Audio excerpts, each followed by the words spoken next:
고난서에서 한 장 뒤로 넘기시면 미가서가 나옵니다. 미가는 남유다에서 활동했던 선지자입니다. 근데 시대는 비슷해요. 여러분 북이스라엘이 더 잘했을까요? 남유다가 더 잘했을까요? 도끼 개끼니에요. 도토리 키재기예요. 근데 물론 북이스라엘이 조금 더 악한 길들을 많이 걸어갔고, 북이스라엘은요 하나님 기뻐하시는 왕들이 거의 없었어요. 거의 더 이상 이제 구제불능. 그래서 하나님께서 멸망시키셨지만 남유다에는 그래도 한 사람씩 하나님이 기대하고 소망할 만한 사람들이 있어서 조금 더 나라가 좀 더 길게 유지되다가 결국은 멸망하게 돼요. 근데 아모스 호세아 시대나 아마 남유다 이사야 미가 시대나 활동했던 시대가 비슷한 시대이기 때문에 영적인 상황들이 좀 비슷했던 것 같아요. 미가 시대 때도. 그래서 미가를 통해서 하나님께서 이스라엘 남유다 백성들에게 도대체 뭘 말씀하기를 원하셨는지 우리 미가서 말씀을 한번 읽고 잠깐 쉬었다 가도록 하겠습니다. 읽어 보도록 하겠습니다. 우리가 방금 미가 말씀을 읽었습니다. 그죠? 미가가 누구예요? 이름의 뜻이 있습니다. 미가 이름의 뜻이 뭐냐면 여호와 같은 분이 누가 있으리요라는 뜻입니다. 누가 여호와 같겠습니까? 여호와 같은 분이 없습니다. 뭐 그런 뜻입니다. 누가 여호와 같으리요라는 뜻입니다. 그리고 이 미가 출신이 어디냐면 그 시대와 출신이 다 나오죠. 모레셋 사람, 유다야 왕들 요담, 아하스, 히스기야 시대, 이때가 이제 이사야 선지자와 활동했던 시대가 비슷한 시기인데요. 이 시대에 모레셋 사람 미가, 모레셋이라는 지역이 굉장히 농촌입니다. 시골입니다. 시골 지역에 미가에게 여호와의 말씀이 곧 사마리아와 북이스라엘과 예루살렘 남유다에게 하나님께서 말씀하셨던 내용들이다라고 이렇게 설명을 합니다. 이사야 같은 시대에 활동을 했고요. 이제 미가 선지자의 내용, 미가서의 내용의 핵심적인 내용들은 어떤 내용들일까? 하나님 같은 분이 누가 있으리요 하시면서 하나님이 이스라엘과 남유다와 북이스라엘과 남유다의 죄악을 하나님께서 언급하십니다. 죄악을 하나님께서 지적하시고 언급하시는데 주로 어떤 죄냐면 경제적인 부분들의 죄가 굉장히 많아요. 사회 지도층과 경제에 대한 부분들. 그러니까 아모스를 통해서 하나님께서 말씀하셨던 내용들이 사실 보면 하나님 공의에 관한 부분들인데 이스라엘 남유다도 사실 그게 비슷했던 것 같아요. 그래서 사회 지도층들의 어떤 죄악이나 악들 이런 것들을 고발을 하고 있고, 그래서 옛날에 여러분 경실련이라고 들어보셨는지 모르겠어요. 경실련이라는 단체가 있었잖아요. 경제정의 실천협의회라고 그 서경석 목사님이란 분이 이제 만든 단체인데 경제 정의가, 그러니까 경제가 제대로 세워져야 된다. 이게 경제라는 게 그냥 단순히 돈 문제뿐만 아니라 하나님의 공의를 얘기할 때 이 돈 문제도 굉장히 중요합니다. 여러분 예수님이 하셨던 설교 중에서 복음에 대한 구원에 대한 설교 다음으로 가장 많은 설교가 뭐냐면 돈에 대한 설교입니다. 물질에 대한 설교 한번 찾아보세요. 돈, 물질에 대한 설교가 굉장히 많은데 왜 그게 그렇게 되는가? 우리의 실제 삶에 믿음과 말씀의 순종의 삶이 나타나게 되면 당연히 뭣도 관련이 되냐면 우리 돈 문제도 관련이 연계된다는 거예요. 그래서 저기 요한일서가 그러셨나요? 그 사람이 영혼도 거듭나야 되지만 돈도 지갑도 거듭나야 된다고. 그 의미는 무슨 얘기냐면 돈이 내 것이지만 그 돈의 물질의 주인이 하나님이심을 우리가 잊어서는 안 된다라는 거예요. 그런데 돈이 결국은 내 안에 들어오기 시작하고 내가 돈에 대한 욕심을, 여러분 우리가 항상 그렇거든요. 우리가 하나님 말고 다른 걸 붙들면요 그것이 나를 붙듭니다. 내가 다른 걸 붙들면, 내가 세상을 붙들면 세상이 나를 붙들어요. 내가 안 그럴 것 같은데 실제로 내가 그래서 하나님 믿음으로 붙들라 의지하라고 말씀하신 이유가 뭐냐면 내가 하나님을 붙들어야, 믿음으로 의지해야 하나님이 나를 붙들어 주시는데, 말씀을 내가 붙들어야 말씀이 나를 붙잡아 주시는데 내가 세상을 붙잡고 돈을 붙잡고 세상의 즐거움을 붙잡고 여러 가지 성공이나 명예를 붙잡으면 그게 나를 붙잡는다고요. 그게 내 주인이 돼요. 주인이. 그게 문제가 돼요. 내가 주인이 돼서 예를 들면 이런 거예요. 제가 대통령이에요. 근데 제가 대통령인데 제가 뭐에 사로잡혀 있냐면 돈에 사로잡혀 있어요. 그럼 나라가 어떻게 돌아갈까요? 모든 게 다 돈 중심으로 돌아간다고요. 모든 것이 다 돈 중심이고 사람보다 뭐가 더 중요해요? 돈이 더 중요해요. 하나님의 기준과 말씀보다 돈이 더 중요한 그런 시대와 상황들이 돼버린다고요. 우리도 뭐 하도 식상한 말이지만 물질 만능주의니 뭐 황금 만능주의니 이런 얘기들 많이 하잖아요. 그게 돈의 속성 때문에 그래요. 참 무서워요, 돈이. 그런데 그 속성가 이게 보면 우리 시대적으로 이데올로기가 한동안 이제 지금은 뭐 그게 많이 희석이 돼버리고 사라졌지만 끊임없는 고민이 뭐냐면 공산주의냐 자유주의냐 민주주의냐 요 고민들이 굉장히 많아요. 뭐가 문제냐면 둘 다 일장일단이 다 있어요. 우리는 뭐 공산주의, 사회주의에 대한 큰 치명적인 단점과 어려운 문제들을 우리는 다 겪어왔어요. 그것 때문에 여러분 우리 민족 산장의 비극 6.25도 겪어봤고요. 단순히 이념 문제를 떠나가지고 그 이념에서 오는 경제적인 부분들과 국가에 대한 부분들과 여러 가지 많은 큰 어려움들을 우리는 다 겪어봤어요. 그래서 이건 아니다라는 것을 우리 이제 어느 정도 알게 됐어요. 그런데 그것만도 또 전부는 아니에요. 그렇다면 민주주의 시장 경제 체제가 또 완전한 시스템인가, 나라 국가 시스템인가, 하나님 뜻에 합한가, 그렇지 않다라는 거예요. 우리는 민주주의 사회, 사회 경제적 사회, 시장 경제 사회 가운데 살고 있지만 우리는 항상 뭘 염두에 둬야 되냐면, 그럼에도 불구하고 하나님, 우리가 살아가는 이 시대에 우리를 통해서 하나님의 공의와 하나님의 온전한 질서가 우리를 통해서 나타날 수 있기를 원합니다. 그런 소망과 기대를 갖고 있어야 된다. 그게 뭐예요? 나라가 임하시오며라는 기도 안에 담겨있는 중요한 의미이기도 해요. 우리가 대통령은 아니지만, 우리가 뭐 경제부총리는 아니지만, 우리가 그런 마음을 가지고 그걸 볼 수 있어야 된다고요. 과연 그런 마음으로 볼 때, 그런 기준으로 볼 때, 과연 우리나라가, 우리 지금 현실이 얼마만큼 하나님의 기준에 많이 부합한가, 아니면 빗나가 있는가, 그걸 사실 따져놓고 본다면 사실 미가의 시대나 이렇게 놓고 볼 때 별로 차이가 없다라는 거예요. 미가에 어떤 시대가 있었는가, 어떤 일들이 있었는가, 미가서의 내용들을 보면요, 뭘 책망을 하는가. 미가는요, 지도층을 쳐서 하나님의 말씀을 전합니다. 특별히 보면 뭐 미가 3장이나 2장 3장에 보면 누구에 대해 자꾸 하냐면 지도자들, 권력을 갖고 있는 자들에 대해서, 우두머리들에 대해서 하나님께서 그 미가를 통해서 책망하시는 내용들이 나와요. 3장 1절을 보시면, 내가 또 이르노니 야곱의 우두머리들과 이스라엘 족속의 통치자들아 들으라, 정의를 아는 것이 너희의 본분이 아니냐. 이 말은 무슨 얘기예요? 그들이 정의를 잃어버렸다는 거예요. 놓쳐버렸다는 거예요. 정의를 모른다는 거예요. 뭐가 정의예요? 돈이 정의예요. 돈이. 너희가 선을 미워하고 악을 기뻐하여 내 백성의 가죽을 벗기고 그 뼈에서 살을 뜯어 그들의 살을 먹으며 그 가죽을 벗기며 그 뼈를 꺾어 다지기를 냄비와 솥 가운데 답을 고기처럼 하는도다. 이거 뭔 말이에요? 무슨 말이에요? 백성들을 어떻게 한다는 거예요? 잡아먹는 거예요. 잡아먹는데 어떻게 잡아먹어요? 잘근잘근 씹고 하나하나 다 씹어가지고 그냥 아주 좀 표현이 너무 좀 적나라하게 표현되어 있죠. 그렇다라는 거예요. 여러분, 그 옛날에도 그런 게 많았잖아요. 여러분, 뭐 우리 저기 근래에 그 동학농민혁명이 일어나게 됐던 이유도 고부군수 조병갑 얼마나 큰 수탈 아픔 때문에 더 이상 견디지를 못하고 폭발한 거잖아요. 그냥 아주 그냥 고혈을 짜내잖아요. 그냥 피 한 방울, 그 뭐 뼈 하나까지 다 긁어가지고 다 이렇게 착취하고 빼앗는 그런 일들이 그 시대에도 있었던 것 같아요. 그 시대에도. 그래서 하나님께서 그들을 책망하시는 거예요. 그때 그들이 여호와께 부르짖을지라도 응답하지 아니하시고 그들의 행위가 악했던 만큼 그들 앞에서 얼굴을 가리시리라.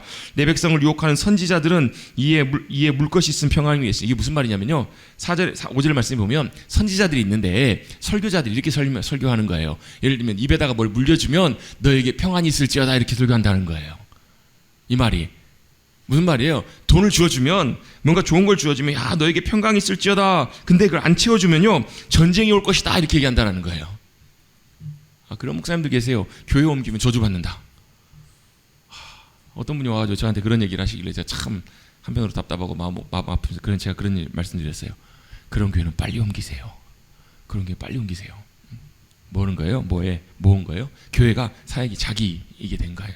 그래서 뭐 입에다 뭘 물려주면 내게 이득이 있으면 평강을 외치고, 없으면 뭐에 채워지지 않으면, 뭐가 이득이 없으면 전쟁을 준비하고 싸우는 거예요. 계속 반복해서 나오는 내용들이 그거예요.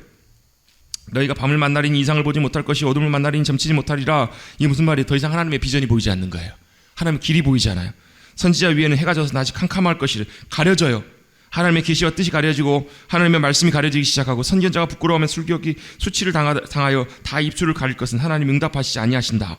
아니라는 거예요. 근데 뭐예요? 아닌 것처럼 그렇게 하는 거예요. 하나님 말씀이 이미 떠났는데, 하나님 말씀하시지 않으시는데 그냥 그걸 가리면서 그렇게 모면한다라는 거예요. 오직 나는 여호와의 영으로 말미암아 능력과 정의와 용기로 충만해져서 야곱의 허물과 이스라엘 죄를 그들에게 보이리라. 선지자가 이렇게 외치고 있는 거예요. 야곱의 족속의 우두머리들, 이러면서 그들을 뭐라고 책망하는가? 정의를 버리고 시온을 피로, 예루살렘을 죄악으로 쌓는다라는 거예요. 그러니까 예루살렘과 시온에게 뭘요? 죄와 악을 가득 채운다라는 거예요. 그들의 우두머리들은 뇌물을 위하여 재판을 하고, 뇌물 받고 재판한다는 거예요. 자기 이득이 되면 그렇게 굽어 재판하는 거예요. 어디서 본 것 같지 않으세요? 어디서 보는 것 같지 않으세요? 제사장들은 삭스를 위하여 교훈하고, 돈을 받기 위해서 이 사람들을 돈을 많이 받기 위해서 교훈하고, 선지자들은 돈을 위하여 점을 치면서 여호와를 의뢰하여 이르기를 여호와께서 우리 중에 계시지 아니하냐, 재앙이 우리에게 임하지 아니하는도다. 하나님이 심판 안 하실 거라는 얘기예요. 하나님이 우리 가운데 계시니까 우리 괜찮을 거다, 이렇게 예레미야 6장 8장에 나오는 것처럼 너에게 평강하다 이렇게 외친다는 거예요. 그들의 영적인 상태를 대수롭게 여기면서. 또 사람들도 그걸 원해요. 그래가지고 뭐 이런 표현 하잖아. 메시지가 참 좋아. 뭐예요? 우리 귀에 잘 들리는 거예요. 좋은 말. 여러분, 우리는 좋은 말보다 들어야 될 말을 들어야 될 줄로 믿습니다. 그걸 하나님께 전하기를 원하시는 거예요. 그걸 미가 선지자를 통해서 외치고 선언하기를 원하세요. 결국엔 끝날에 하나님께서 임하셔서 역사하실 그때가 올 텐데, 그때 하나님께서 그들의 모든 것들을 심판하시고 통치하실 거란 얘기예요. 그때까지 뭐가 임할 거라는, 너희 가운데 큰 고통과 아픔들이 쭉 임하게 될 거라고. 너희가 부르짖어도 주님께서 응답하시지 않고 해산할 여인이 고통하는 것처럼 고통하는 이유는 5장에 보시면 그들이 여호와의 뜻을 알지 못하며 그 계획을 깨닫지 못하고 하나님의 길로 행하지 않기 때문에 그렇다라는 거예요. 4장 12절에 보시면요. 그래서 5장 1절까지가 그 앞에 나와 있는 내용들이에요. 그 앞에 나와 있는 내용들. 그리고 나서 하나님께서 5장 2절에 보시면 앞에가 뭐가 하나 빠졌습니다. 그러나 같은 개념이 빠졌어요. 그러나 하나님이 어떻게 하시겠다고. 5장 2절은 같이 한번 읽어볼게요. 한번 읽어봅니다. 시작.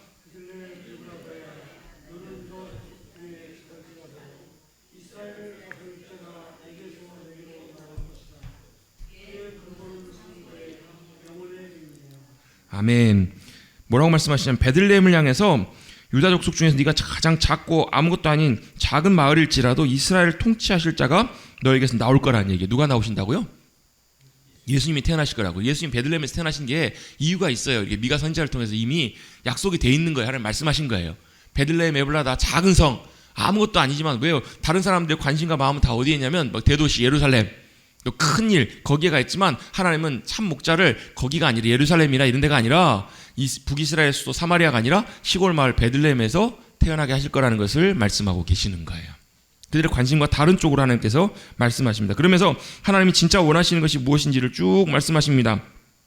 6장 6절부터 8절까지 말씀 한번 같이 한번 읽어볼게요. 6장 6절부터 8절까지 한번 읽어봅니다. 시작.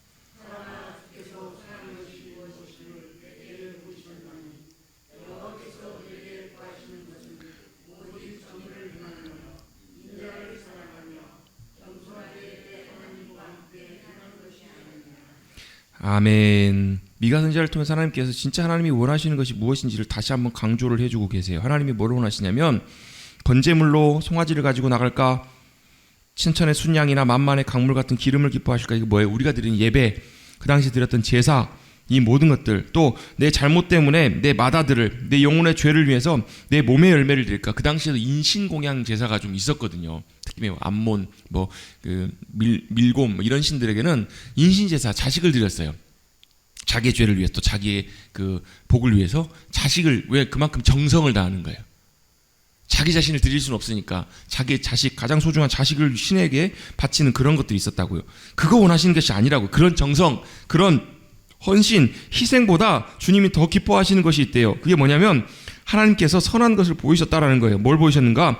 여호와께서 구하시는 것이 오직 공의를 행하며 정의를 행하며, 그 다음에 인자가 누구예요? 사람을 사랑하며. 이건 사람은 뭐 여러 가지 의미로 해석해 볼 수 있겠죠. 인자는 뭐 예수님을 상징하기도 하지만 여기서는 이제 사람들이라고 볼 수 있어요.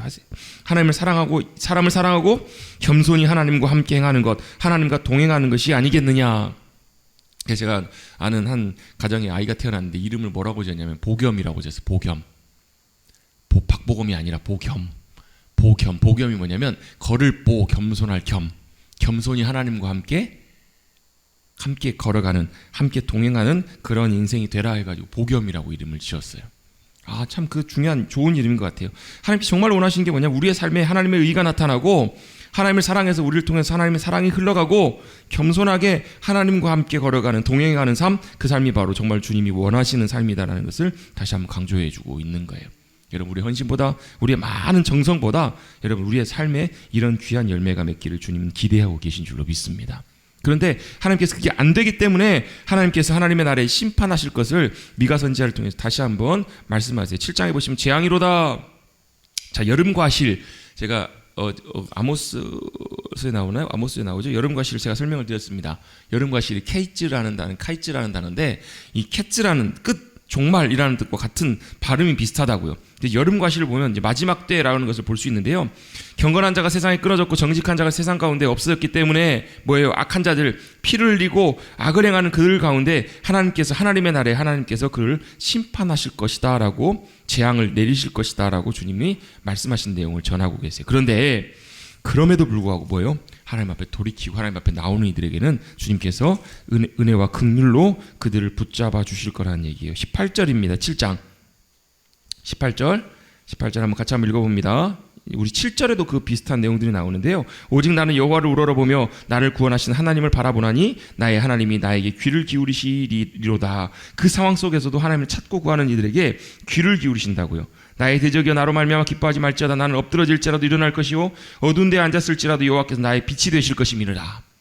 하나님 앞에 돌아오는 이들에게 하나님께서 이렇게 회복의 역사로 함께 하시겠다라는 거예요.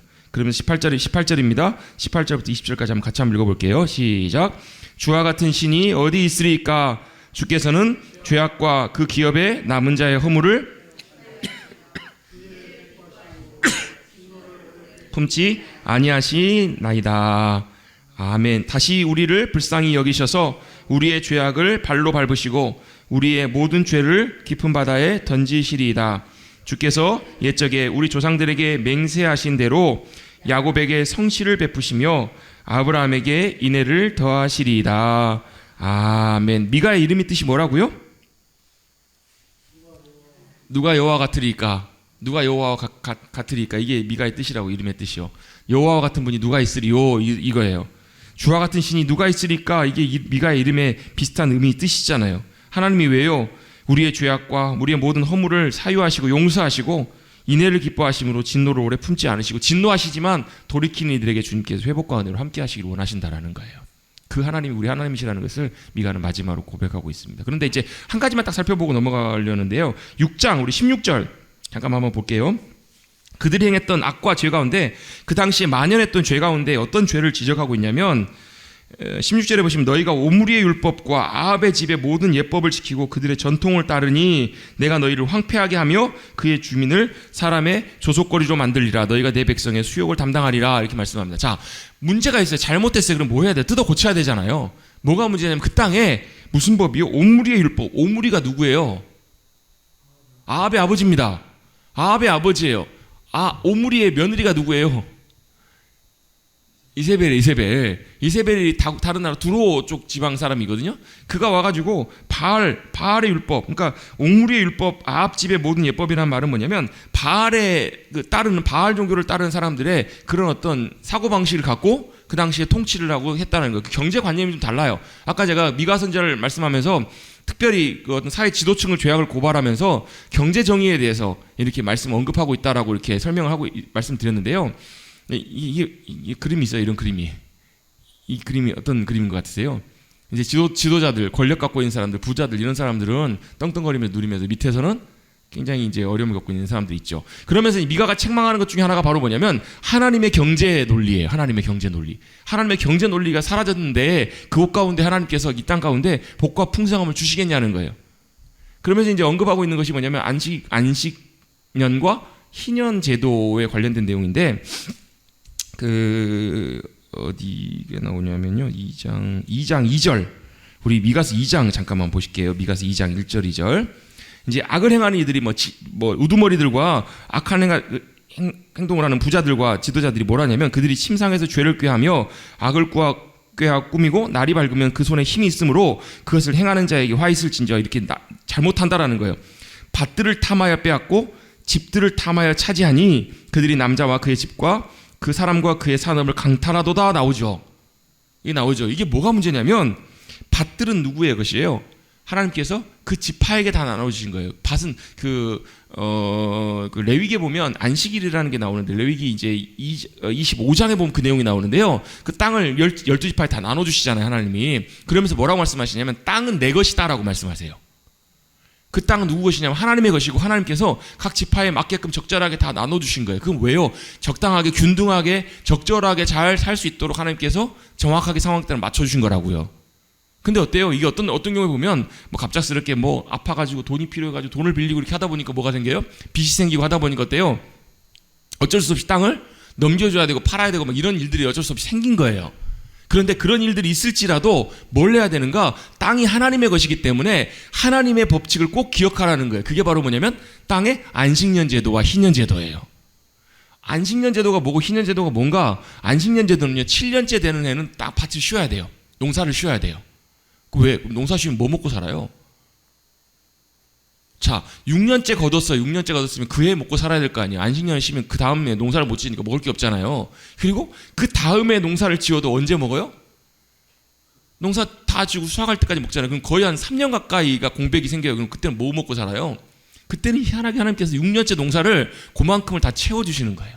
2배, 3배를 채워주셔가지고 마치 만나를 주실 때 안식일 전날에는 2배를 주시는 것처럼 하나님께서 그렇게 채워주셨던 거예요. 그러면서 뭘 기억하라는 거예요? 아, 땅의 주인은 하나님이시구나. 하나님 말씀대로 순종하는 것이 우리에게 옳은 것이구나라는 것을 배우고 깨닫게 하기를 원하세요. 또 희년제도라는 건 뭐냐면 안식년이 7번 된 그 다음에 50년째 되는 해는 하나님께서 어떻게 하라고 하시냐면 땅들을 어떻게 하냐면 다시 원래 주인한테 다 원래 하나님께서 처음 땅을 분배해줬던 그것대로 그대로 다 돌아가라는 거예요. 아이고 하나님 나는 부자인데요? 땅을 많이 소유하고 있는데 땅 부자들도 어떻게 해요? 얄짤없어요. 다시 그걸 땅 원래 주인에게로 다 돌려주라는 거예요. 내가 그 땅 샀든 어쨌든 왜 그럴까요? 왜? 땅의 주인이 내가 아니라 하나님이시기 때문에 그렇다라는 거예요. 그 땅의 주인이. 이걸 놓치게 되면 경제 논리가 엉망이 돼요. 이게 여러분 무너지게 되면 어떤 일들이 벌어지냐면요. 부자는 더 잘 살아요. 가난한 사람들은 더 어려워져요. 이 땅이 어떤 땅이에요? 하나님께서 함께 하시는 하나님의 약속의 땅이에요. 여러분 이 땅에서 하나님은 이런 일들이 일어나기를 주님이 원치 않으셨던 거예요. 미가 선지자에게 책망하신 내용들이 이런 거라고. 부자들은 어때요? 돈 많으니까 마음대로 땅 뺏는 거예요. 여러분 누가 돈 벌어요? 돈 많은 사람이 돈 법니다. 그죠? 아니 여러분 보세요. 누가 몰라요? 강남에 집 사면 오르는 거 누가 모르냐고요. 제 내려오기 직전까지 제 교회 바로 거기가 이제 재개발이 됐거든요. 근데 거기가 어디냐면 그 국회의사당 여의도 그 다리 하나 건너면 1분 거리예요. 1분, 2분 거리예요. 큰 길에서 바로 나가면 바로예요. 야, 그때 분양가가 얼마였냐면요. 그 처음 입주할 때 그때가 17년 여름 9월 뭐 그때쯤 입주했거든요. 그때 분양가가 84제곱, 요즘 32평대 있잖아요. 30평대 그 아파트의 그 입주 분양가가 제가 알기로는 6억 정도 됐습니다.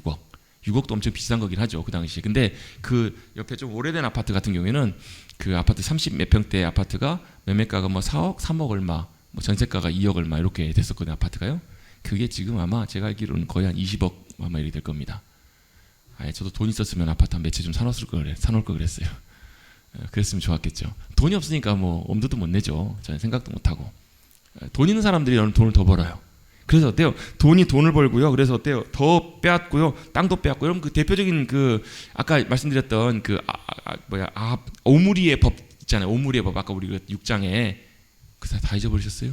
아까 뭐 오므리의 법, 바알의 법 나왔잖아요. 아까 6장 16절에 오므리의 율례와 아합 집의 모든 예법. 그 법은요 어떤 법이에요? 그냥 일반적인 법이겠죠. 땅이 여러분 땅 농사 많이 지어 잘 되면 여러분 바알이 축복해 주는 거니까 땅도 많이 얻을 수 있겠죠. 그러니까 뭐예요? 왕이니까 땅 내 마음대로 내 땅 만드는 거 그게 뭐가 문제냐는 거예요. 더더군다나 값을 주고 사겠다는데.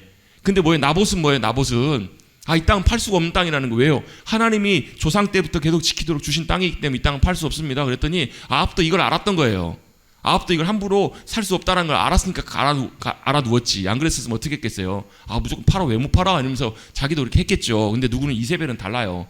이세벨은 그걸 몰라요. 관심도 없어요. 이세벨은 뭐예요? 논리가 바알의 논리예요.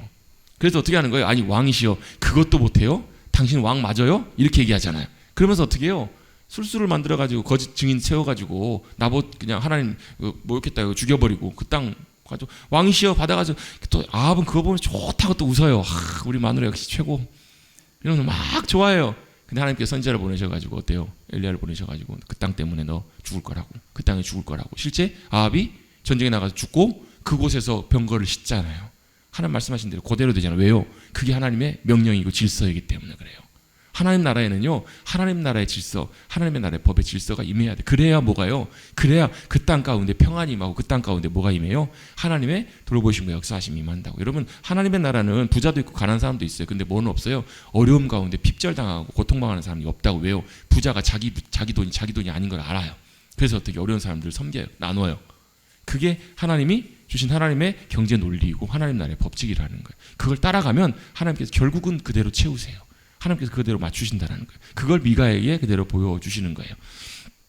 미가가 땅을 빼앗고 집을 탐하여 차지한 걸 보면서 역대 36장 보면 이에 토지가 황폐하여 땅이 안식년을 누림과 같이 안식하여 70년을 지냈다. 그 이스라엘 백성들 다 쫓아내버리신 이유가 뭐냐면 땅을 쉬게 하시려고요. 땅을 70년 동안 그냥 가만히 안식하게 하시려고 다 내쫓아버리세요.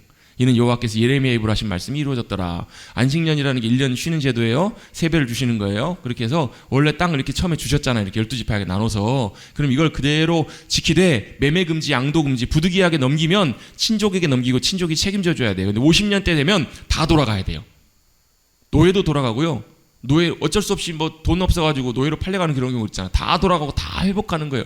손해인 것 같지만 결국은 공동체, 하나님 나라의 이스라엘 공동체를 하나님께서 온전하게 세워가시는 하나님의 질서이고 방법이기 때문에 그래요. 그 희년 제도를 뭐 이렇게 뭐 하는 거예요? 리셋이라고. 리셋은 뭐예요? 땅 누르면 다시 처음으로 돌아가 버리잖아요. 처음 다시 시작할 수 있도록, 처음부터 다시 새롭게 시작할 수 있도록. 여러분 노예는 여러분 그 당시에는 자기 노예 벗어날 수가 없어요. 또 빚을 졌는데 감당할 수 없는 것들 주님이 다시 새롭게 리셋해 주시면서 그 공동체가 온전하게 하나님의 나라를 온전하게 세워져 갈 수 있도록 그렇게 하신다는 게 경제적인 면에서. 여러분 우리가요 의라는 것이 여러분 단순히 그냥 의롭게 살아야 돼 이것만 해당되지 않아요. 여러분 우리 경제 가운데서도 공의가 굉장히 필요합니다. 돈의 논리에도 공의가 굉장히 필요한데 하나님의 공의는 뭐냐면 하나님의 질서 가운데 경제 논리가 돌아가는 거예요. 그걸 미가에게 하나님께서 다시 한번 말씀을 해주시는 거예요. 희년제도 다시 이제 돌아가는 거예요. 주인에게 돌아가고 노예는 해방하고 빚은 탕감해요. 그러면서 예수님께서도 그런 비슷한 말씀을 하세요. 주님이 성령이 내게 임하셨으니 내게 기름 부으시고 보내셔서 포로된 자에게 자유를, 눈먼 자에게 다시 보게 함을, 눌린 자에게 자유롭게 함을, 은혜의 해를 전파하게 하심이라. 은혜의 해가 뭐냐면 사실은 이제 희년 주빌리라고 하는데요. 희년 요배를 사실은 이제 어느 정도 염두에 뒀다고도 볼 수 있어요. 그래서 이렇게 이제 이세벨은 여기서 온 지역, 베니게 지역 이쪽에서 왔거든요. 들어오시던. 그래서 달라요. 이세벨의 사고 방식 자체가 다르다라는 거예요. 그래서 이런 일들이 일어났는데 하나님께서 미가를 통해서 다시금 하나님 질서로 돌아오도록 그렇게 말씀하고 계신다라는 거예요. 자, 스바냐 말씀 한번 펴보겠습니다. 그 다음에가 이제 미가, 나훔, 하박국인데요. 나훔, 하박국, 스바냐를 먼저 우리 잠깐 좀 읽고 넘어가도록 하겠습니다. 스바냐는 이름의 뜻이 뭐냐면 여호와께서 숨겨주시다라는 그런 뜻이에요. 여호와께서 감추어주시다. 왜 감춰주시고 왜 숨겨주실까요?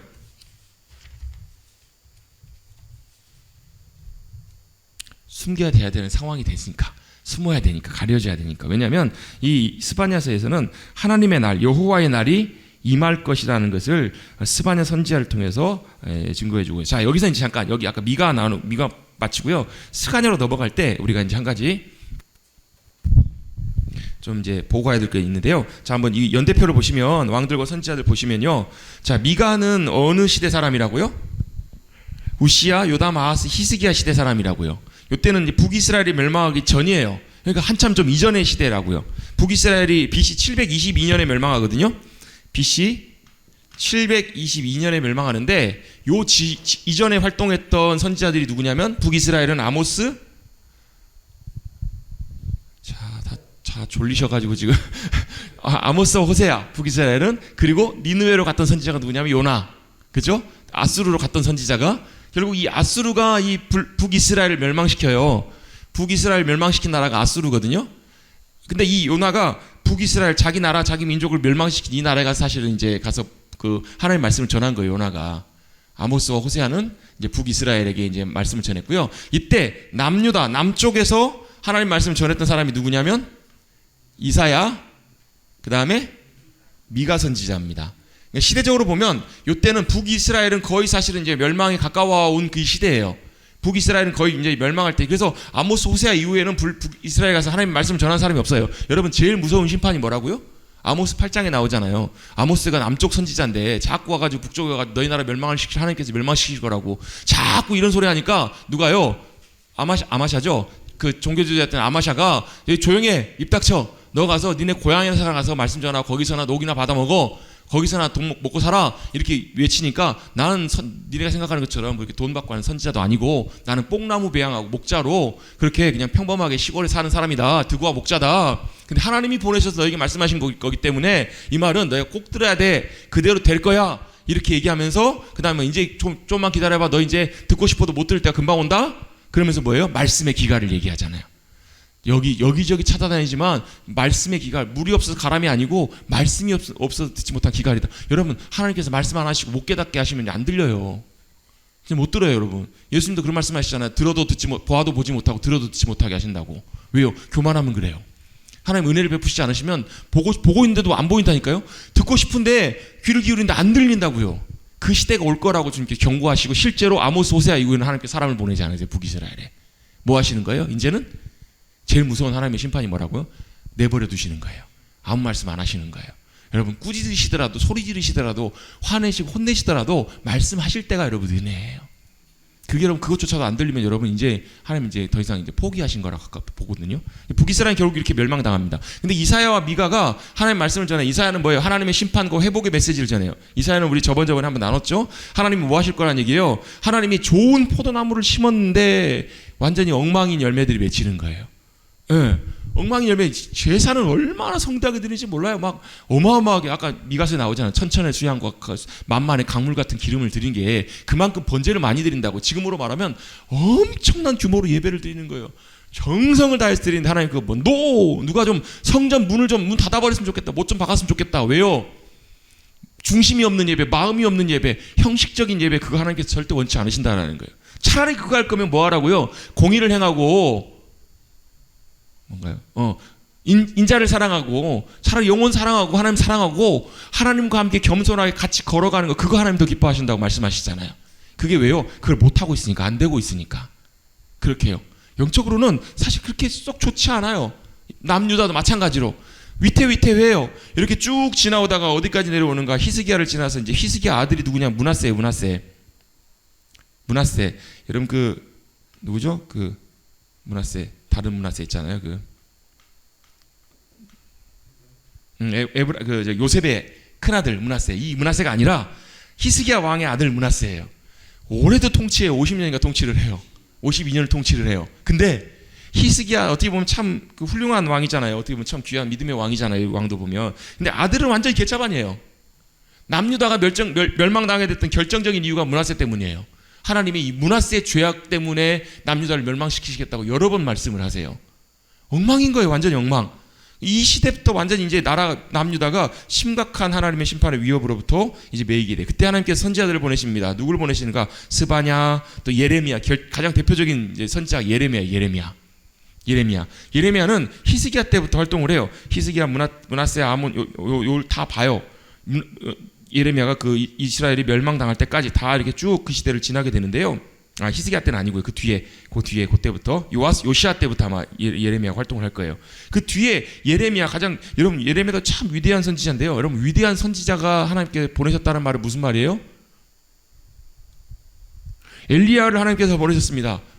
예, 그 시대가 그만큼 영적으로 심각한 상황이라는 거예요. 예레미야가 그렇게 가서 하나님의 말씀을 전하는데 듣질 않아요.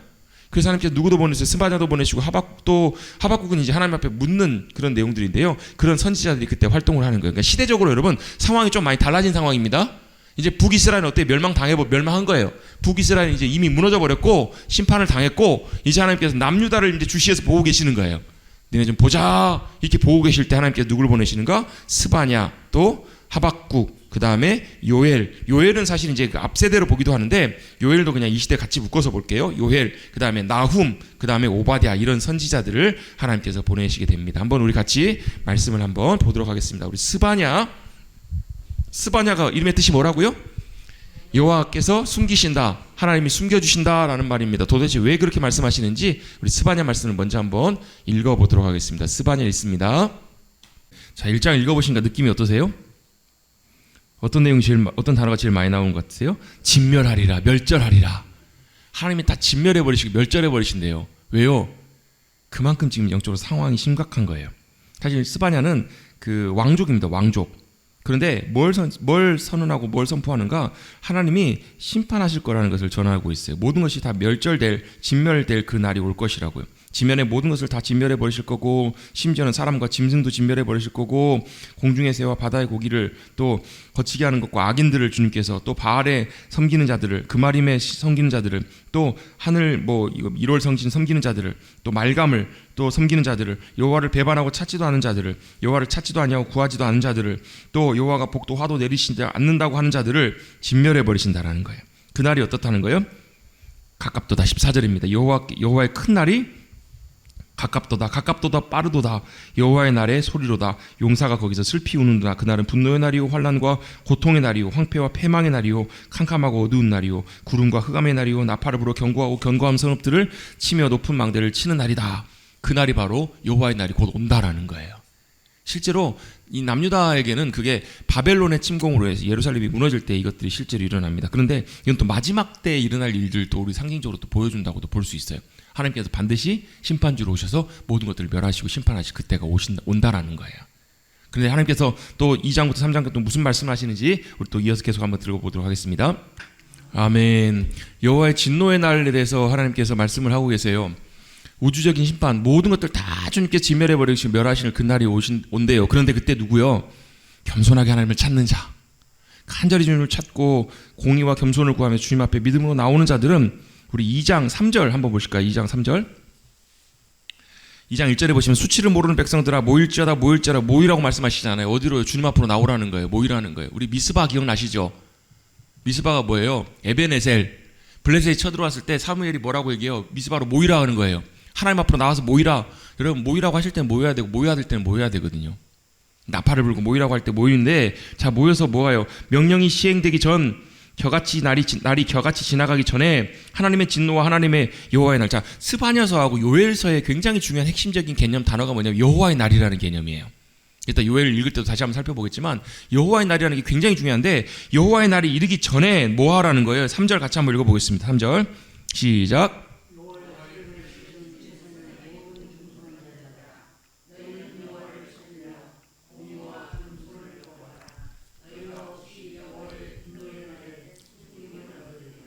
아멘. 저 스바냐 이름의 뜻이 뭐라고요? 여호와가 숨겨주신다. 여호와 하나님께서 숨겨주신다는 거죠. 왜 숨겨주세요? 그 진노의 날에, 하나님의 날에 하나님께서 하나님의 백성들을 누굴요? 겸손하며 온전하게 주님을 찾고 구하며 하나님 안에 거하고 있는, 하나님을 찾고 주님 앞에 믿음으로 나오는 그들을 하나님께서 숨기시고 보호하신다라는 거예요. 3장에도 계속해서 그 말씀들이 나옵니다. 9절부터 보시면요, 그 앞의 내용들은 하나님께서 진노의 불 가운데 소멸하시겠다라는 말씀들이 나오는데요. 그때 내가 여러 백성의 입술을 깨끗하게 하여 그들이 다 여호와의 이름을 부르며 한 가지로 나를 섬기게 하시겠다라는 거예요. 하나님이 그때 하나님의 사람들을 온전하게 정결케 하셔서 세우시겠다라는 거예요. 자 보세요. 자 아까 미가 선지자와 같이 활동했던 선지자가 이사야라고 말씀드렸어요. 이사야서에서 굉장히 중요한 게 뭐냐면 하나님의 심판의 경고예요. 하나님이 심판하시겠대요. 다 뽑아버리시겠대요. 여러분 그 말씀 잘 아시죠? 이사야 6장에 보면 주님 내가 여기 있사오니 나를 보내소서, 그 찬양 여러분 아시잖아요. 이사야 6장 나오거든요. 이사야가 성전에 예배드리러 가는데 여호와의 영광이 임재가 함께 하셔서 마치 여호와의 옷자락이 성전을 다 덮는 것처럼 하나님의 영광이 함께 하시는 거예요. 그걸 보면서 뭐라고요? 화로다 나는 망하게 되었도다. 입술이 부정한 자가 내가 영광의 주님을 배웠다라는 거예요. 죄인은 하나님, 여러분 어두움이 있는데 빛이 비춰지면 어두우면 어떻게 돼요? 소멸돼 버리거든요. 나 이제 죽게 됐다는 거예요. 나 이제 끝났다라는 거예요. 근데 하나님 뭐라고? 천사를 통해서 재단에 있는 숲을 입에 대셔갖고 입을 정결케 해주세요. 그러면서 하나님 뭐라고 했어요? 이사야가 옆에 있는데 누가 나를 위해서 가며 내가 누굴 보낼고, 누구 가라는 거예요? 너 가라는 거잖아요. 이해가 안 되세요? 이사야가 앞에 있는데 이사야 앞에 대놓고 누가 나를 위해서 가고 내가 누굴 보낼고 너 가라는 거잖아요. 이사야를 가래요. 하나님께서 이사야를 가라고 하시면 가라고 하시는 목적과 이유가 있을 거예요? 아니에요. 뭐 하라고 가라고 하세요? 하나님이 심판을 전하라는 거예요. 하나님이 그 땅을 다 뿌리 뽑아버리시겠다라는 거예요. 다 뿌리 뽑아버리고 없어져 버리시겠다고. 그런데 맨 마지막 절에 맨 마지막에 뭘 남겨두시냐면 그루터기를 남겨두시겠대요. 그래서 여러분 이사야서에 있어서 중요한 개념은 하나님의 심판이 있지만 하나님은 뭘 남겨두시냐면 남은 자들을 남겨두신다고요. 거룩한 씨를 남겨두신다고요. 거룩한 씨를 남겨두셔가지고 이들을 어떻게 해요? 이들을 하나님이 아까 우리 성경 읽었잖아요. 안식년 할 때 땅을 하나님께서 안식하게 하셨다고. 그 땅에 다 거민들을 없애버리시고 포로로 잡혀가게 하세요. 그 땅을 쉬게 하세요. 그리고 어떻게 해요? 70년이 지난 다음에 이 거룩한 씨들을 어디 있어요? 바벨론에서 다시 데리고 들어오세요. 그게 에스라 느헤미야 에스더 말씀이에요. 그리고 그게 학개 스가랴 말씀이에요. 다시 되돌아오게 하신다고. 이렇게 돌아오게 하셔가지고 거기다 다시 심으신다고요. 거기다 심으시고 세우신다고요. 그게 하나님의, 이사야를 통한 하나님의 뜻과 계획과 목적이에요. 하나님의 뭘요? 회복을. 그래서 여러분 이사야 뒷부분은요 다 뭐에 대한 약속이냐면 하나님의 회복에 대한 약속이에요. 그래서 어떤 성경학자들은 이사야 뒤에 부분 이사야가 안 썼을 거다. 포로로 끌려갔다가 잡혀온 사람들이 그때 쓴 성경일 거라고 다 추측을 해. 왜? 너무 생생하게 회복될 것을 그대로 다 보여주는 것처럼 마치 보는 것처럼 이렇게 설명을 해주고 있으니까요. 그게 바로 이사야 선지자의 메시지고 뿐만 아니라 스바냐에서도 그런 내용이 나와요. 하나님이 그들을 심으시겠대요. 다시 깨끗하게 정결케 하셔가지고. 예레미야에도 나오고 에스겔도 다 나와요. 하나님이 그 땅에 정결케 하는 그들을 세우신대요. 그리고 그들을 교만하지 않게 하시고 내가 곤고하고 가난한 백성을 내 가운데 남겨두리니 12절입니다. 3장. 그들이 여호와의 이름을 의탁하여 보호를 받을지라. 보호를 받는 하나님께서 감추신대요. 그러면서 14절부터 보시면 뭐 하라는 거예요? 기뻐하라는 거예요. 아니 하나님의 심판과 여호와의 날에 진노가 진멸케 하시는 것이 임하는데 왜 기뻐하래요? 하나님이 우리 형벌을 제하셨고 원수들을 쫓아내시고 다시 모든 것들을 두려워하지 않게 하신다는 거예요. 여러분 이따 나움에서 나오지만 하나님의 심판은요 믿음으로 주님 찾고 겸손하게 주님 앞에 나와 있는 이들에게는 그게 회복이에요. 그게 승리의 약속이에요.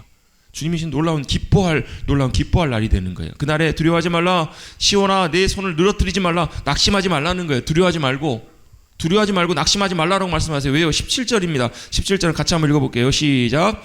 너희 하나님 여호와가 너희 가운데 계시니 그는 구원을 베푸실 전능자이시라. 그가 너로 말미암아 기쁨을 이기지 못하시며 너를 잠잠히 사랑하시며 너로 말미암아 즐거이 부르며 기뻐하시리라 하리라. 아멘. 뭐라고요? 하나님이 우리를 보시면 기뻐하신다는 거예요. 우리를 향해서 구원을 베푸시고 우리를 회복시키시고 너무너무 기뻐하시고 사랑하시는 그날이 올 거라는 거예요. 여러분 우리 그 주님을 신뢰하고 그 자리에 서시는 저와 여러분 되시기를 주님의 이름으로 축복합니다. 그렇게 우리를 사랑받는 자로 주님이 붙드시고 세우시길 원하시는 거예요. 밖에 나가가지고 엉망으로 하고 왔어요. 애가 막 다 더럽혀가지고 막 몰골이 말이 아니에요. 사람이 사람 같지가 않아요. 그럼 엄마가 들어오자마자 어떻게 해요? 엉덩짝 한번 딱 때리고 뭐예요? 바로 끌고 가요. 어디로? 욕실로. 끌고 가가지고 집에 못 들어오게 해요. 어디요? 다 씻을 때까지. 옷도 다 갈아입히고 다 씻어가지고 집에 이제 풀어놓는 거예요. 하나님께서도 그렇게 하신다라는 거예요. 죄로운 물들어 버리고 엉망으로 하나님의 질서를 떠나 세상의 질서에 범벅이 돼버린 하나님의 백성들을 주님 어떻게 해요? 다 씻으시고 정결케 하시고 그 땅은 완전히 다 너네 나가 해가지고 집 청소 깨끗하게 다시 하신다라는 거예요. 그게 바로 하나님의 심판이고 하나님의 진노의 멸망이라는 거예요. 또 한 가지 우리가 하나 성경을 통해 살펴볼 게 있습니다. 자, 이거 이제 스바냐는 뭐냐면 하나님께서 심판을 하실 그날에 하나님 앞에 모여서 하나님 겸손하게 주님의 규례를 따르며 주님을 찾고 주님을 구하는 자, 겸손과 공의를 구하는 자들 하나님께 지켜주신다. 이건 이제 그림이에요. 이렇게 이런 이제 스바냐가 이렇게 하나님께 숨겨주신다 이 말씀을 전하고요. 이 시대에 또 비슷하게 활동했던 선지자가 있습니다. 바로 하박국입니다. 호박국이 아니라 하박국입니다. 하박국은 뭐 하느냐면 하박국의 이름의 뜻이 여러분 뭔지 아세요? 하박국의 이름 뜻은요 씨름꾼이에요. 씨름을 해가지고요 강호동처럼 잘했나 봐요. 잘해갖고 누구한테도 씨름을 거냐면 하나님께도 씨름을 걸어요.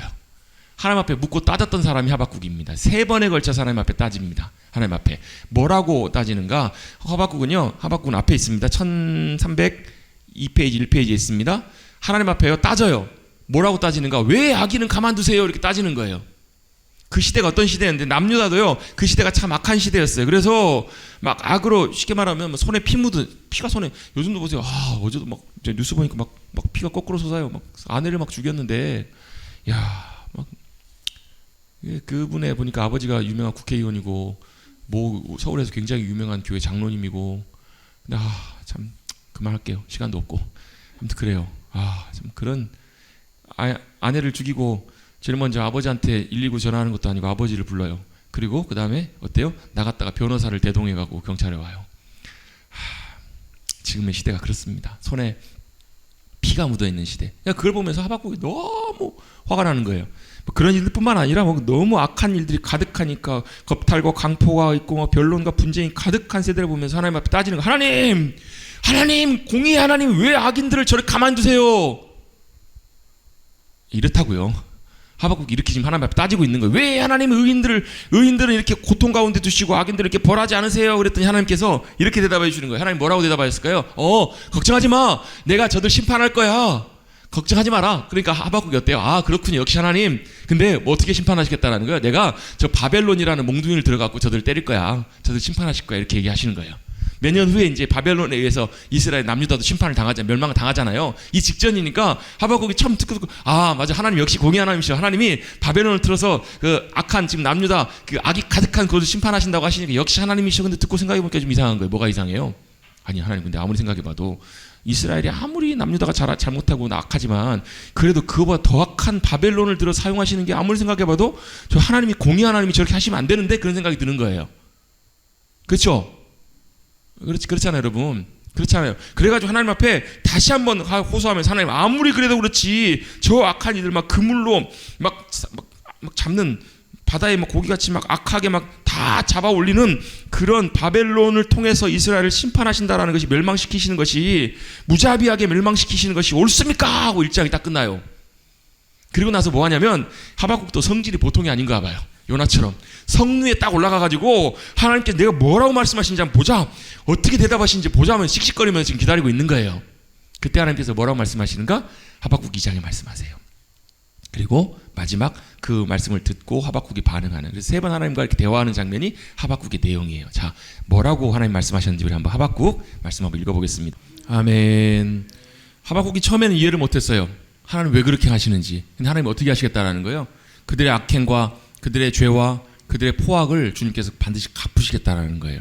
여러분, 하나님은요 공의 하나님이시고 반드시 모든 것들을 공의대로 모든 것들을 온전하게 완성하신 하나님이세요.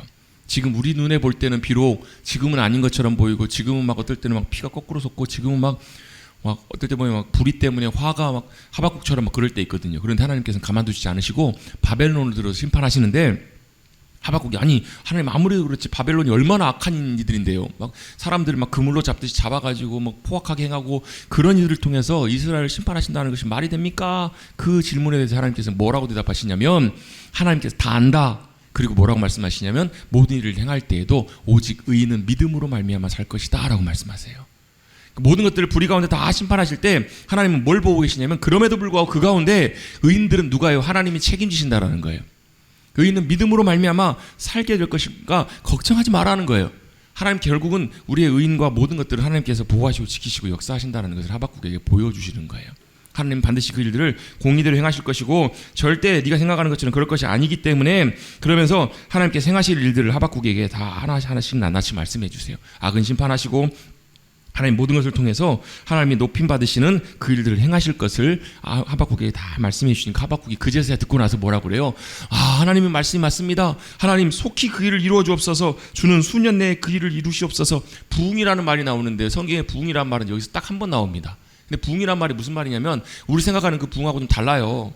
우리 부흥은 너무 사실 잘못 이해하고 있는 경우들이 많은데, 부흥은 하야라는 말이에요. 그렇게 되는 거예요. 그렇게 소생하는 거예요. 살아 일어나는 거예요.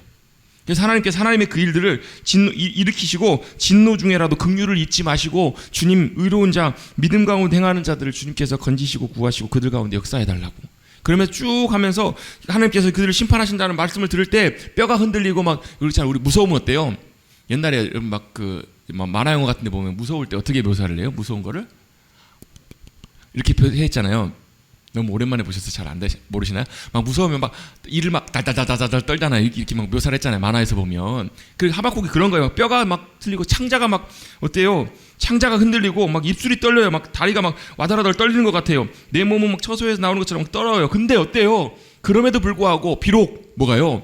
무화과 나무 잎이 마르고 아무것도 없고 내 손에 주어진 것이 아무것도 없어도 뭐 때문에요? 나는 여호와로 말미암아 즐거워하고 구원의 하나님으로 인하여 기뻐하겠습니다 라고 고백하고 있는 거예요.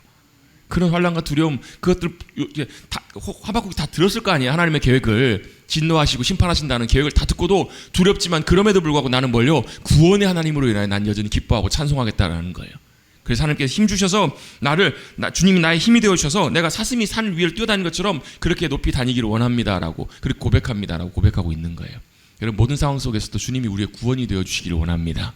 믿음으로 구하는 이들에게, 믿음으로 의롭게 온전하게 의지하는 이들에게 그렇게 주님께서는 우리를 도우시고 붙잡아 주시고 역사해 주실 줄로 믿습니다. 그리고 그 비슷한 시기에 또 활동했던 선지자 한 사람이 있는데 바로 나훔입니다. 나훔으로 넘어갈게요. 하박국 앞에 있습니다. 나훔 무슨 뜻일까요? 나훔의 이름의 뜻이? 나훔이 무슨 뜻일까요? 나훔, 예, 위로라는 뜻입니다. 위로. 나훔이라는 이름의 뜻은 위로, 하나님의 위로라는 뜻인데요. 하나님의 위로인데 실제로는 어떤 내용이냐면 아수르 니느웨를 심판하시겠다라는 메시지가 나훔의 메시지예요. 아까 우리 요나 살펴봤죠? 요나 때 하나님 앞에 회개하고 돌이켰더니 하나님이 용서해 주셨어요. 어떻게 하셨어요?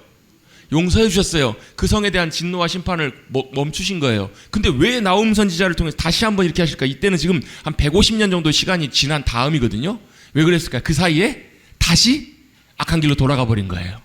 니느웨가 다시 포악하게 악한 길로 행하고 강포하게 행하고. 여러분 그렇잖아요. 사람이 힘이 있으면 교만해집니다. 그렇잖아요, 여러분. 사람이 힘이 있으면 교만해지고요. 능력이 많고 이렇게 하면 그걸 잘 쓰면 좋겠지만 마음이 겸손해지기가 참 어려워요. 니느웨가 그랬거든요. 아수르가. 그 당시에 가장 강대국이었던 니느웨가 다시 하나님을 떠나서 그 길로 돌아가 버립니다. 그래서 이거는 이제 하박국기 전체 내용이고요. 아까 제가 설명드렸던 내용 거의 다 포함되어 있습니다. 나훔 니느웨 멸망을 예언을 해요. 요나가 회개를 선포한 후에 150년 후에 니느웨가 그대로 멸망합니다. BC 한 612년. 요나가 활동할 당시가 한 BC 한 700 한 중반 정도 되거든요. 그때. 그러면서 어떻게 멸망하게 되는가? 그들이 교만하여서 하나님께서 그들을 보복하셔가지고 그들을 때때로 일부는 누구에게 무너지게 하시냐면 그 바벨론 왕 느부갓네살이 그 아수르를 칩니다. 그러니까 시대가 변해가는 거예요. 시대가 패권 국가가 아수르가 그 지역을 다 다스리다가 아수르가 누구에게 멸망을 당하냐면 바벨론에 의해서 멸망당하는데요. 바벨론의 왕이 누구였냐면 느부갓네살이에요. 근데 바벨론에서 멸망당할 뿐만 아니라 하나님이 뭘 경고하시고 말씀하셨냐면 예언하셨냐면 이 바벨론을 하나님께서 물로 홍수로 다 쓸어버릴 걸 말씀하세요. 홍수로. 그래가지고 니느웨 죄송합니다. 좀 마음이 급해가지고 아수르의 수도가 어디냐면 니느웨거든요. 니느웨. 우리로 치면 우리나라 수도 서울같이 니느웨가 아수르의 수도예요. 근데 니느웨를 바벨론이 침공해가지고 무너뜨릴 뿐만 아니라 여기를 하나님께서 물로 홍수로 다 쓸어버리세요. 그래 엄청 큰 성이었잖아요. 그 성이 완전히 사라져버려요. 완전히 지하 밑으로 엄청난 그 토사 홍수로 인해서 땅에 묻혀버려요. 그래서 언제까지 그 성이 안 발견되냐면 1820년인가요? 1846년 동안 오스틴 레이어드라는 고고학자가 유적을 발굴하는데 안 나와요. 왜냐하면 그 지역을 알렉산더도 많이 다스렸기 때문에 지나갔고 다 봤는데 없는 거예요. 아무리 찾아봐도. 왜 그런가? 실제로 6m 정도가 다 덮여버린 거예요. 성 자체가. 그러니까 전주가 6m 정도 흙으로 덮여버린 거예요. 이렇게. 하나님께서 이렇게 홍수로 심판하시겠다고 말씀하시고 홍수로 다 덮어버려갖고 안 나오니까 그거 그냥 그 상상 속에 있었던 얘기하지 않을까? 진짜 역사적으로 니느웨가 있었을까? 사람들이 이렇게 의구심을 가질 만큼. 나폴레옹도 아무튼 뭐 그랬나 봐요. 발굴했었나 발견을 못했는데 결국은 니느웨가 이제 발견이 돼가지고 니느웨 이제 그 유물들이 이제 대형 박물관을 가보면 있나 봐요. 이렇게. 저는 안 가봐서 잘 모릅니다. 대형 박물관에 보면 이런 막 구조물이 엄청나죠. 그리고 막 그 성도요. 성문에 막 이런 것도 있고 아무튼 엄청나게 아수르 니느웨가 어마어마한 도시예요. 실제로 보면. 그래서 뭐 이렇게 니느웨가 있는데 그 니느웨를 하나님께서 심판하시겠다라는 경고를 메시지를 주시는데 그게 왜 하나님의 위로인가? 하나님의 심판이 왜 위로인가? 그 당시에 여러분 아수르가 아직 강대국이었기 때문에 사람들이 뭐예요? 아수르를 두려워해요. 무서워하고 있어요. 근데 무서워하지 말라는 거예요. 두려워할 필요가 없다. 하나님께서 니느웨를 하나님 그들의 죄악대로 그대로 심판하시고 멸망시키시고 파괴하시겠다. 이게 바로 하나님의 나훔을 통해서 주신 말씀이기 때문에 그래요. 자, 한번 나훔 말씀 한번 읽어보겠습니다. 나훔. 아멘. 아무리 위대하고 아무리 강한 나라와 권세도요 결국 하나님 앞에서는 아무것도 아니고 하나님이 무너뜨리시면 그냥 무너져 버립니다. 아까 말씀드렸던 것처럼 거의 2000년 가까이 니느웨가 흔적도 없이 사라져 버렸거든요. 6m 깊이에서 발견됐는데 성의 높이가 300자. 아니 300자인가? 100자. 100자면 한 30m죠? 100자면 30m 맞죠? 30cm가 한 자잖아요. 그러니까 100자면 30m. 성벽 높이가 30m고요. 성벽 위로 폭이 얼마나 넓었냐면 성벽이 얼마나 컸냐면 마차 4대가 한꺼번에 지나갈 수 있을 만큼 폭이. 그러니까 못해도 최소한 뭐 한 20m 가까이 되겠죠. 성벽이 그렇게 웅장하고요. 주변 둘레가 80마일이에요. 그 주변에는 다 해자, 그 바다, 그 물 있잖아요. 못 들어오게. 다 이게 높은 깊이로 다 쌓였을 만큼 난공불락의 요새였어요. 그러니까 얼마나 교만했겠어요. 얼마나 자신의 힘을 믿고 과시했겠냐고요. 근데 하나님께서 그 성을 결국은 무너지게 하세요. 왜요? 요나의 때 회개하고 돌이켰는데 다시 마음이 무너져서 다시 죄로 돌아갔더니 결국은 완전히 하나님께서 무너지게 하시더라는 거예요. 여러분 모든 권세와 모든 능력도 여러분 우리가 때때로 두려워하지 말아야 될 필요가 있는 것이 두려워할 필요가 없는 것이 결국 하나님 앞에서는 하나님의 때요. 결국 언젠가 그들의 죄악대로 무너질 때가 온다라는 거예요. 그래서 그게 하나님의 위로가 될 수 있다라는 것입니다. 우리 이제 마지막으로 우리 요엘 말씀 우리 한번 넘어가 보도록 하겠습니다. 요엘은 앞에 있습니다. 아모스 앞에 있습니다.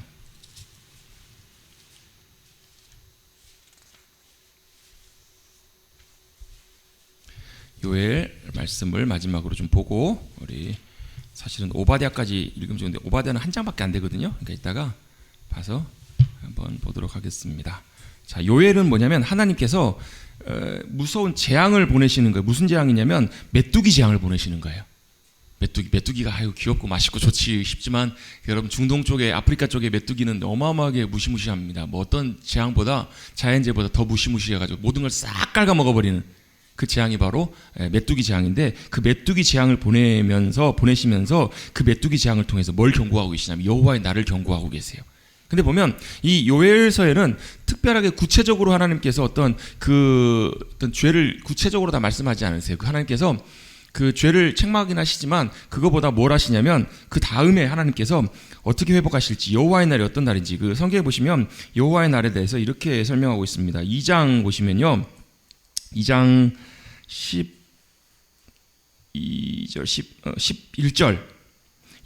보시면 11절에 보시면 여호와의 날을 어떻게 설명하고 있냐면 여호와의 날은 크고 심히 두렵도다 이렇게 표현하고 있어요. 하나님의 여호와의 날은 어떤 날이냐면 큰 날이고 두려운 날이에요. 하나님 편에 서 있지 않는 이들에게 죄인들에게는 정말 두려운 날이고요. 반대로 믿음으로 주님 의지하여서 겸손하게 주님 편에 서 있는 이들에게는 어떤 날이냐면 그 날이 크고 위대하신 날이라는 거예요. 하나님이 행하신 놀라운 일들을 행하시는 날이기 때문에 그래요. 그래서 하나님께서 그들을 심판하신 다음에 하나님께서 그들의 마음을 찢고 주님 앞에 돌아오는 이들을 향해서는 어떻게 말씀하시냐면 극진히 사랑하신대요. 2장에 보시면 2장 18절에 보시면 그들을 극진히 사랑하시고 불쌍히 여기셔서 그들에게 이른 비와 늦은 비를 주시고 두려워하지 말라라고 말씀하시고 좋은 것들로 채워준다라는 거예요. 황충이 다 갉아먹었던 메뚜기가 다 갉아먹었던 것들을 다 주님이 회복시켜 주시고 영원히 수치를 당치 않게 해주시겠다라는 거예요. 그리고 또 여기서 나오는 중요한 약속 하나가 있습니다. 바로 뭐냐면 하나님의 영을 보내주시겠다라는 거예요. 성령님을 보내줄 것을 그래서 사도 바울의 베드로가 사도행전에서 언급했던 내용이 이 말씀이거든요. 이 요엘서를 통해서 약속하셨던 이 약속 우리에게 하나님의 영을 여호와의 영을 보내주시겠다 이 말씀을 언급하면서 성령님의 오심을 살펴보는 내용들이 바로 여기에 나와 있는 거예요. 그래서 요엘 말씀 같이 한번 읽어보도록 하겠습니다. 요엘 아멘. 여호와께서 시온에 거하시는 줄로 믿습니다. 하나님의 심판, 경고가 임하지만 사실 요엘서가 우리에게 말씀해 주는 내용은요. 메뚜기 때 재앙이 있어요. 우리로 치면 갑자기 예상치 못한 자연재해와 큰 일이 일어났을 때 우리는 그때 어때요? 우리의 영혼이 정신을 차리잖아요.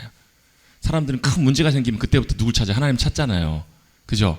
하나님 찾는 것처럼 너희가 그 메뚜기 때의 재앙을 보면서 뭐 하라는 거예요? 정신 차리라는 거예요. 그래서 뭐 하라고요? 정신 차리고 여호와께로 돌아오라. 애통하라. 옷을 찢지 말고 마음을 찢고 여호와께로 돌아오라. 그러면 뭐 하신다고요? 돌이켜서 재앙을 내리지 아니하시고 자비로우시며 노하시기 때문에 하나님께서 은혜와 긍휼을 베푸실 거라고 회복시키실 거라고 요엘 선지자에게 말씀해 주시면서 그 또 귀한 약속 중에 하나가 바로 뭐냐면 하나님의 영 성령님을 우리 가운데 부어줄 거라고. 젊은 자들은 꿈을 꾸고 젊은 자는 환상을 보고 늙은이는 꿈을 꾸고 젊은이는 이상을 볼 것이다. 남종과 여종에게 부어준다라는 성령님의 약속 이 말씀이 요엘서에 우리에게 기록되어 있는 약속입니다. 아멘. 하나님의 항상 심판과 경고에는 회복과 하나님의 놀라운 소망의 약속이 함께 있음을 우리가 꼭 기억하고 그 주님 믿음으로 의지하면서 우리의 모든 버릴 것 버리고 돌이킬 것 돌이키고 여호와를 겸손하게 찾고 나가시는 사랑하는 성도님들 되시기를 간절히 주님의 이름으로 축복합니다. 하나님 감사합니다. 오늘 세 번째 날 성경통독 사경의 겨울밤 성경통독 사경의 셋째 날 은혜 가운데 잘 마치게 하시니 감사를 드립니다. 하나님 말씀을 통해서 하나님의 마음을 더 헤아리게 하여 주시고 하나님의 뜻과 생각, 하나님의 계획과 행하심이 어떤 것인지를 우리가 잘 알아 지금을 살아가는 우리들의 삶에서도 현실과 모습 속에서도 때때로 답답하고 낙심하고 때때로 마음이 무너지고 때때로 두렵고 때때로 마음이 교만해지고 완악해졌을 때 우리의 마음을 돌이켜서 주님께로 주님 기뻐하시는 귀한 자리로 나가 우리의 승리자가 되시며 회복자가 되시며 우리의 힘과 능력이 되시는 그 주님의 놀라운 행하심 아래 그 손 안에 그 주님의 품 안에 피하고 그 안에 거하는 우리 모두가 될 수 있도록 은혜를 더하여 주시옵소서. 마지막 때 주님 오실 때가 멀지 않을 때 주님의 심판과 경고의 주님의 날이 가까이 올수록 우리는 믿음으로 잘 준비되고 겸손하게 주님 앞에 믿음으로 나아가 의인은 믿음으로 말미암아 살리라 말씀하시는 것처럼 또 의인을 주님 기뻐하신 이들을 보호하시고 지키시고 놀랍게 새롭게 하셔서 주님의 기쁨으로 세우신다는 주님의 약속의 말씀 붙잡고 그렇게 주님 앞에 온전하게 드려지는 우리 모두가 되게 하여 주시옵소서. 오늘도 함께해 주신 주님께 감사드리며 돌아가는 발걸음도 지켜주시고 오늘 밤 편안한 쉼 잠 주셔서 잘 쉬고 내일 또 모레까지 진행되는 성경통도 기쁨으로 달려나와 하나님 말씀 앞에 거하는 귀한 시간들 되게 하여 주시옵소서. 감사드리며 예수의 이름으로 기도드리옵나이다. 아멘.